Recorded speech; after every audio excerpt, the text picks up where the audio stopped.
Welcome to Splat Communications. Bigla nag-alok, you want?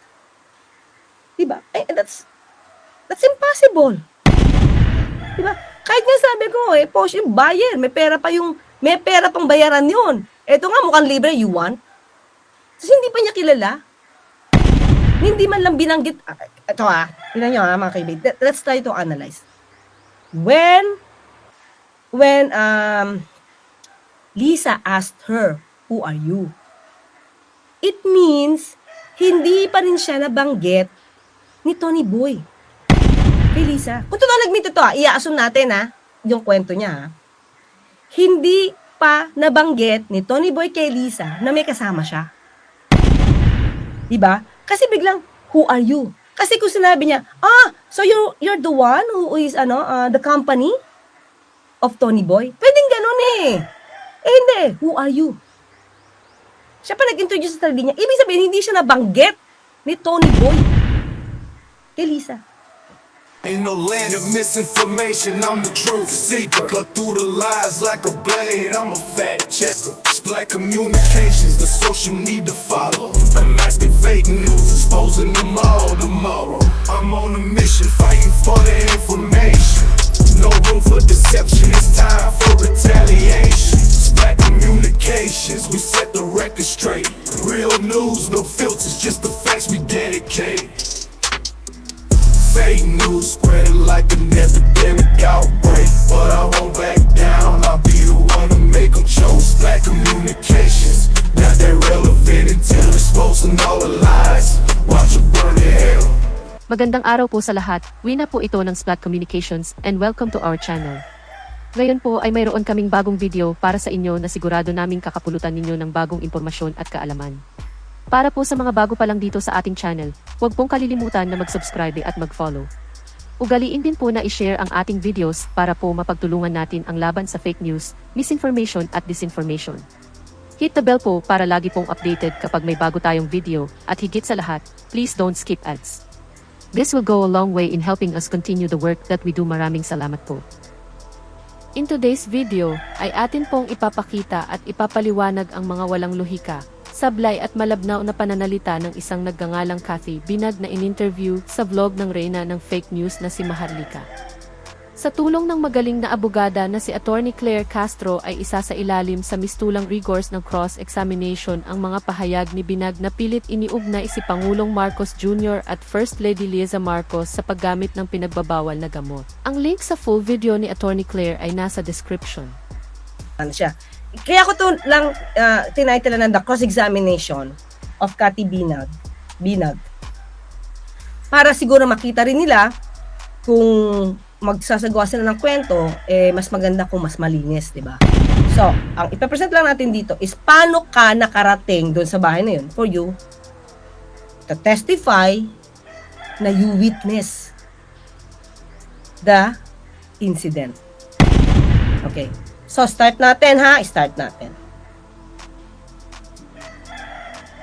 Sure na kilala mo si Marcos Jr., di ba? At si Liza Marcos. Dahil mga kaibigan sila ng iyong ex-partner na si dating Congressman Tony Boy Florendo. Yes. Right? Oo. In that case, di ba? In that case, mga QB, there's already admission.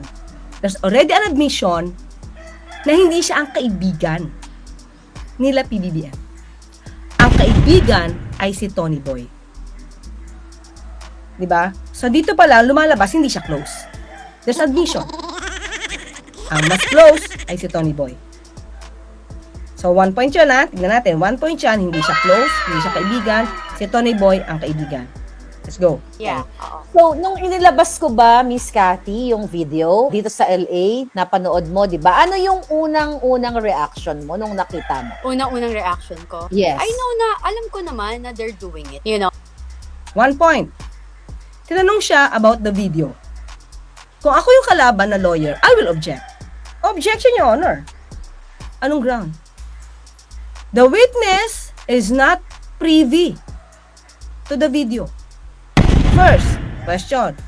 Are you the one who captured the incident using any gadget? Hindi, di ba? Hindi. Sabi niya kasi napanood lang. Napanood mo ba? Oh. Can she testify on the authenticity of the video? Masasabi niya ba kung authentic yung video? Hindi. Wala siyang alam sa video. Una, hindi siya gumawa ng video. Wala siyang participation sa video. Hindi siya present nung kinunan yung video. So, bakit siya tatanungin kung anong reaksyon? Another point. Is she an expert witness to give an expert opinion on the video? Hindi. So, dapat i-scratch ito. Diba? Ma-objectan to sa court. Diba? She is incompetent. Diba? Objection dyan is, she is incompetent to answer the question considering that she is not a privy to the video, she is not the author of the video, she was not the one who took the video or captured the video or the incident. Diba? So, ang question na to, hindi nararapat kay witness. Wala siyang alam doon. Diba? Wala siya doon. Hindi siya present doon. Pero, iisa-isahin natin kung saan may mali. Okay? Now, next. Wow. I know that. So like, kasi nung first time kong na-meet sila, they're doing it talaga. Diba? Okay. Question. First time. The first time that she met them. Sino yung them? Okay? Tanong agad yan. Sino yung them? The first time, unang pasok mo lang, they did that in front of you? Oh, sige. Ang tanong dyan is, aside from your verbal assertion, maliban sa sinasabi mo, anong proof mo na they did that in front of you on the first time that you met? You met them. Diba? Madaling magsalita eh. Madaling magsalita. Okay? So, what was the occasion para mapunta ka sa bahay? Diba? Anong okasyon para dalhin ka sa bahay? And when was that? Sabi yata niya dito is 2012. So, tanong natin, kailan ba kayo nagkarelasyon? Kailan kayo nagkarelasyon ni Tony Boy? How close were you at the time na ni Tony Boy? Bakit hindi ka pakilala nung close friends niya? First time that she met them, ginawa niya na. Which is questionable. Doon pa lang, questionable. So, dapat For maraming me nga, matanong dito. ito lang yung Okay? ito nga yung sabi ko. Kasi when you run as a public official, See? Tumalon, di ba? Justifying na. Wala pa napuprove dito, wala pa ito napuprove na gumagamit talaga sila, verbal assertion niya lang, sinabi niya lang, talon siya na sa ibang issue. Talon siya. Oh, being a public officer, you are obliged to tell the truth. Something to that effect. Let's see. you owe it to the people. When di ba? Kung yung nakakarami, nag-a-ask sa'yo to explain, you don't ask your, parang yung tauhan mo na magsalita for you. Di ba? Kasi Okay. So, my question, Madam Witness, di ba? How can you, wag how, kasi cross tayo eh. Did you have any concrete material, any concrete evidence to prove that they did that act?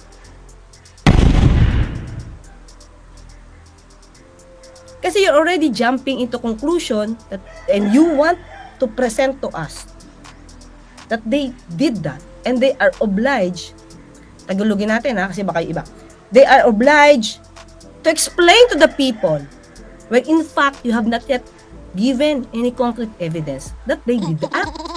Di pa nila nakikita eh. Hindi pa nila napaprove. Ano agad yung explain? Nandun pa lang tayo, di ba?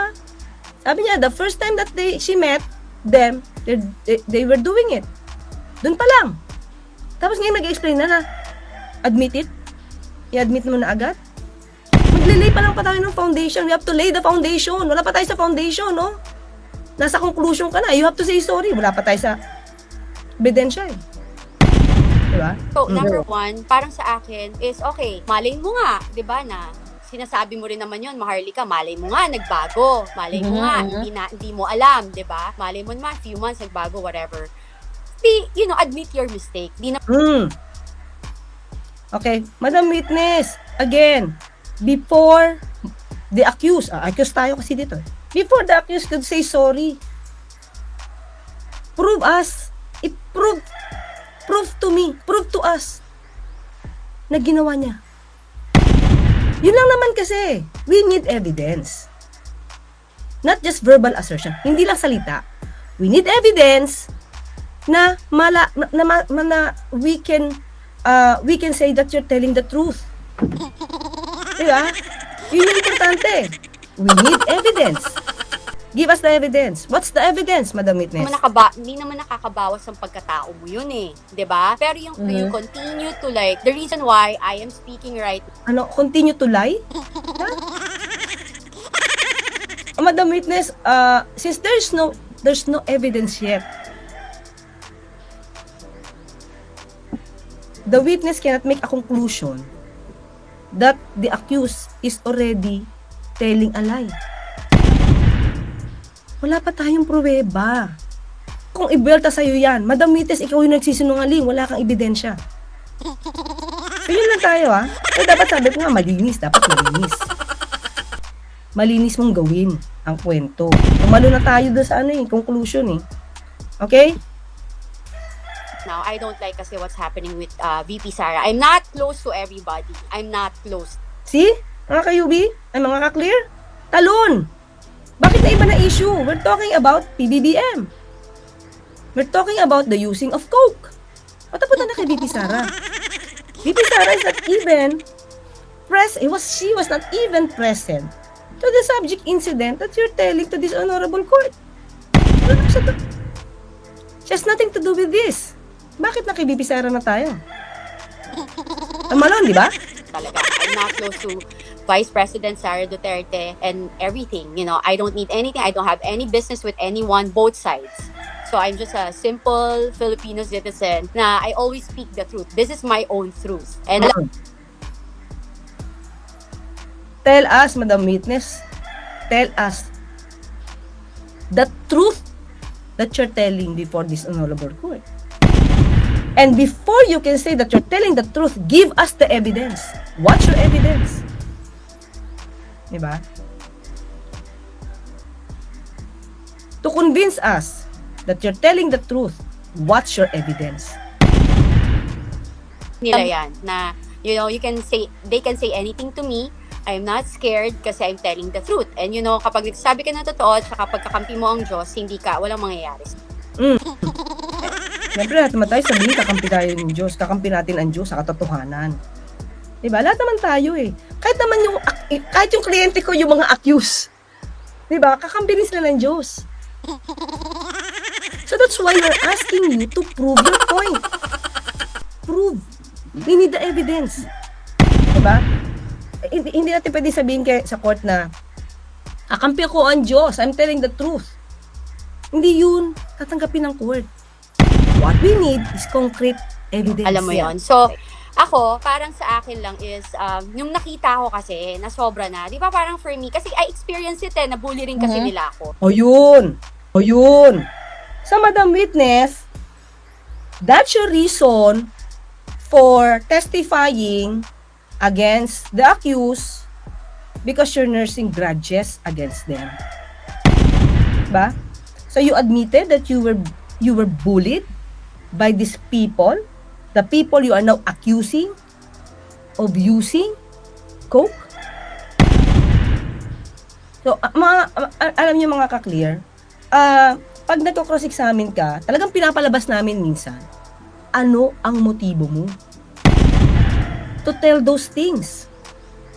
Is it possible for you to tell lies? Is it possible for you to exaggerate things? So kung makipapalabas mo na galit ka, hindi maganda yon. Minus point sa'yo yon. Kasi doon ka dadalihin ng kalaban mo. Galit ka, kaya ka nagsasabi ng ganyan. So give us the evidence. So, maliban sa galit mo, di ba? Pag galit ka, kahit ano pwede mo sabihin kasi galit ka eh. So, yun yun. So, yung motibo, pinapakita yun during cross. Umamin siya eh. Umamin na siya ng kanyang inis na nabuli siya. See? Umamin siya na nabuli siya ng grupo nila. So, there is a clear motive to come out and tell these things. Para, Okay. para mas maliwanagan ang taong bayan. Natatandaan mo ba kung anong taon mo na-meet si Bongbong Marcos at si Lisa? At sino ang nag-introduce sa'yo sa kanila? Oh, yeah, I remember 2012, yung first 2012. time. Imagine mo ha, what a coincidence. 2012 talaga. Kasi ito yung Pidea Leaks eh. Di ko alam kung this is the truth.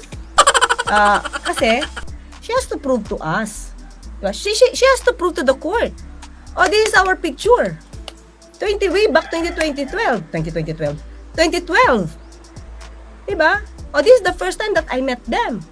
Of course naman, kahit naman sino, kahit naman ako, kahit makita ko si PBBM, kahit hindi ako maka-PBBM, syempre pag nandiyan yan, PBBM pa rin, Marcos pa rin yan, magpapapicture ako dyan.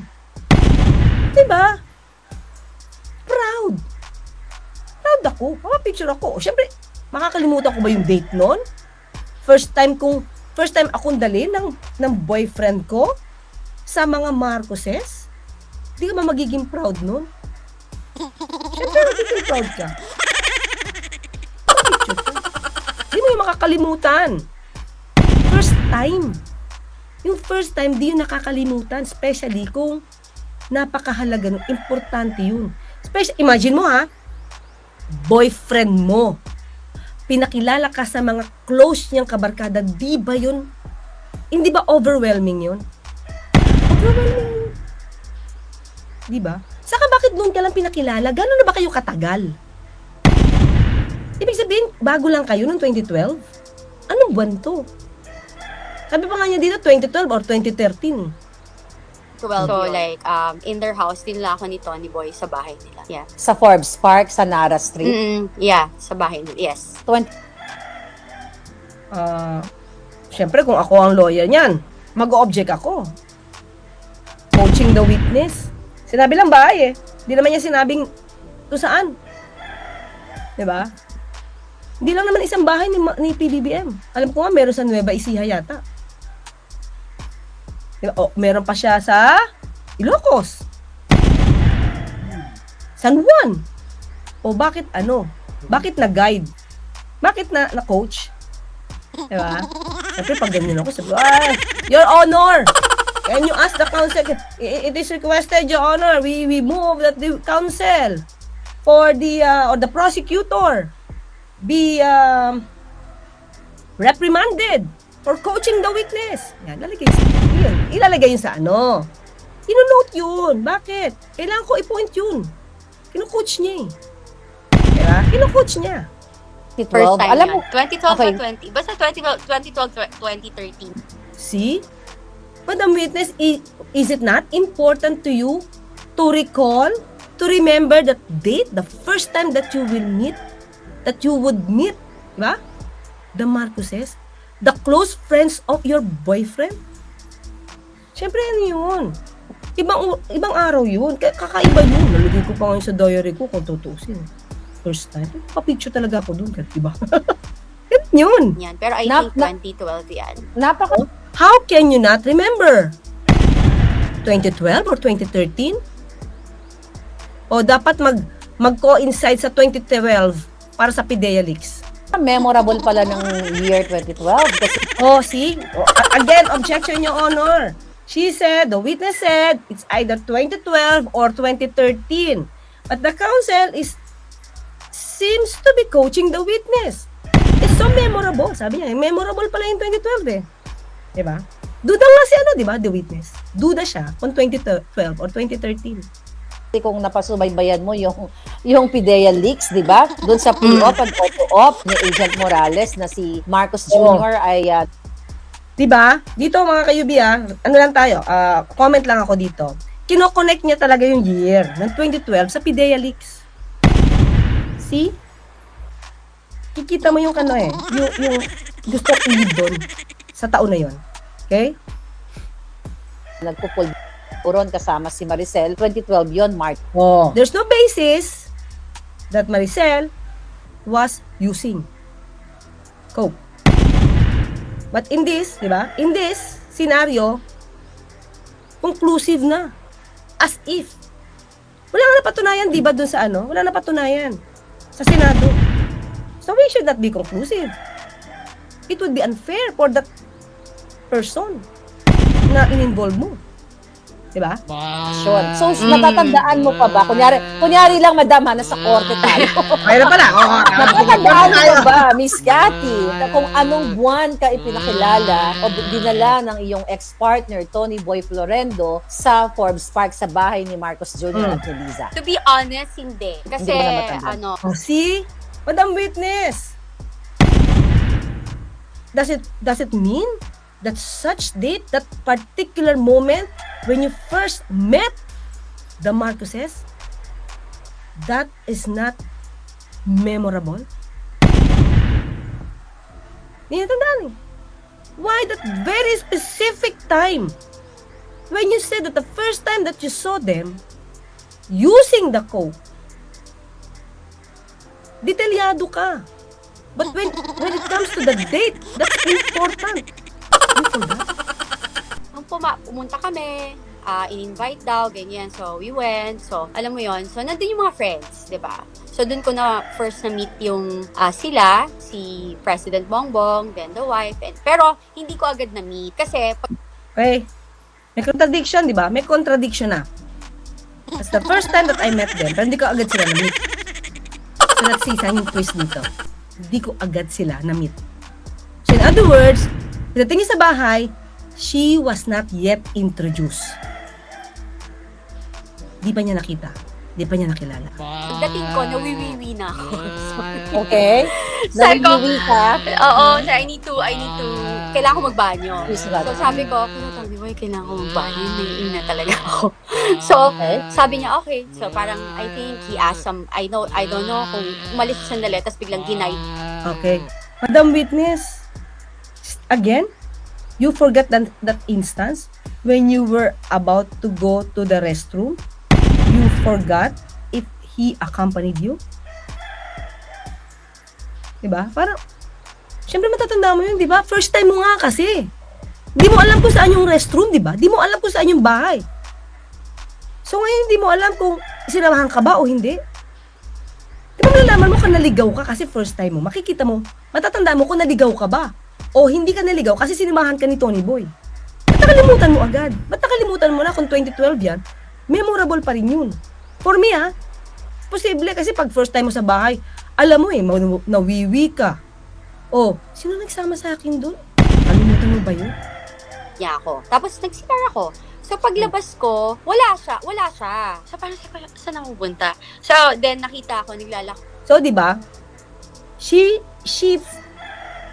did not forget that Tony Boy, when she came out, wala. Naalala niya yun, Naalala niya yun. Bakit? Kasi meron siya susunod na kwento, iduduktong dun. So, dapat sa eksena na yan, wala si Tony Boy. Pero yung pagpunta niya sa CR, di niya alam kung kasama niya ba o hindi. Pero paglabas niya, dapat wala si Tony Boy kasi may ibang kwento. Okay, ito yung susunod na kwento.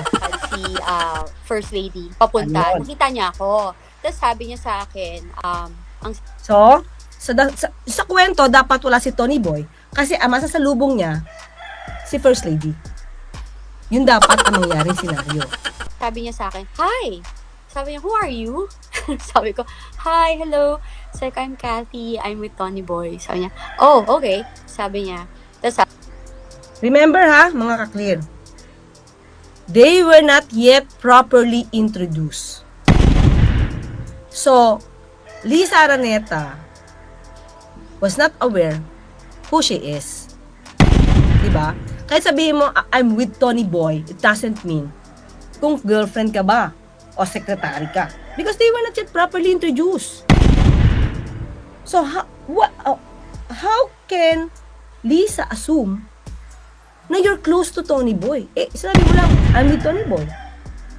Si Lisa ba? Di ka pa kilala kung sekretary ka ba, alalay ka ba, apprentice ka. Diba? Tapos, itong kayo nang gagawin ni Lisa sa kanya. Sabi ko, tapos sabi niya sa akin, do you want? Do you want? What? Oo, sabi ko, do you want? Tapos sabi ko, what? Sabi ko, what? What's that? Sabi niya, tapos pinakita lang niya. Then sabi ko, ay no, sorry, I don't do. See? So, Madam Witness, you want us to believe that when Tony Boy was not around, you met immediately Lisa Araneta, and without her knowing you fully well, she will just offered you, bigay agad sa'yo yung coke. Di ba kayo magkakilala? You were properly introduced.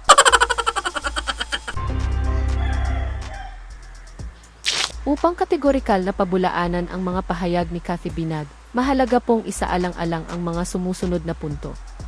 Kakulangan ng ebidensya. Walang dokumentasyon sa lahat ng kanyang ipinahayag, pawang kwentong kutserong nagkakabuhol-buhol dahil sa kawalan ng katotohanan. Ang unang katanungan ng reyna ng fake news ukol sa Polvoron video ay isang pagtatangkang ignay ang mga sasabihin ni Binag. Alam naman po ng higit sa nakararaming Piliinong maisapat na katinuan ay ang mga ganitong galawan ay mga desperadong hakbang upang pabagsakin ang pamahalaan at si Pangulong Ferdinand Marcos Jr. at ipalit si Sara Duterte. Ang timing ng paglalabas ng panayam ay itinaon isang araw bago ang press conference ni Mel Robles ukol sa kaso na kanyang isinampa sa Amerika laban kay Maharlika. Malinaw na inuunahan ito upang ma-focus at malihis ang atensyon ng kanyang mga taga-subaybay. Sa kabuuan po, ang naturang panayam ay isang malinaw na ehemplo ng pagpapakalat ng mapanira at maling impormasyon. Ang mga alegasyon at kwentong binanggit ay walang batayan. Atin pong pakatandaan na ang ganitong uri ng paninira ay laban sa anti-cybercrime law at darating ang araw na ang mga nagpapakalat nito ay mananagot sa batas. Sa sandaling binanggit ang pangalan ni Sara Duterte na wala namang kinalaman sa paksa at usapin ay naging malinaw na isa itong bulok na politikal na galawan. Para sa mga nagpapakalat ng fake news, di na ubra sa panahon ngayon ang ginawa ni Joseph Goebbels na isang Nazi propagandist na ang isang bagay, kahit mali at walang katotohanan ay tatanggapin ng tao na totoo dahil sa paulit-ulit na pagsambit nito. Laos na yan at bistado na kayo. Introducing Splat Communications channel memberships. For a small amounts per month, you can help us in our crusade to share correct, relevant and timely information, spread positivity and invoke inspiration. There are 3 levels to choose from. Splat Beginner for 79 pesos a month, Splat Intermediate for 299 pesos a month and Super Splat for 14.99 pesos per month. Each type membership provides different perks such as channel badges, priority commenting, shoutouts, discounts, one-on-one chats, advanced access to videos, private chats and a lot more. Hurry! Become a channel member now. What can you say? Kindly share your thoughts in the comment section. We hope you learned something new today. In behalf of the entire Splat Communications team, thank you. Till next time. Please pray for world peace, please pray for the Philippines and the Filipinos. Stay safe. Rosa out. Bye.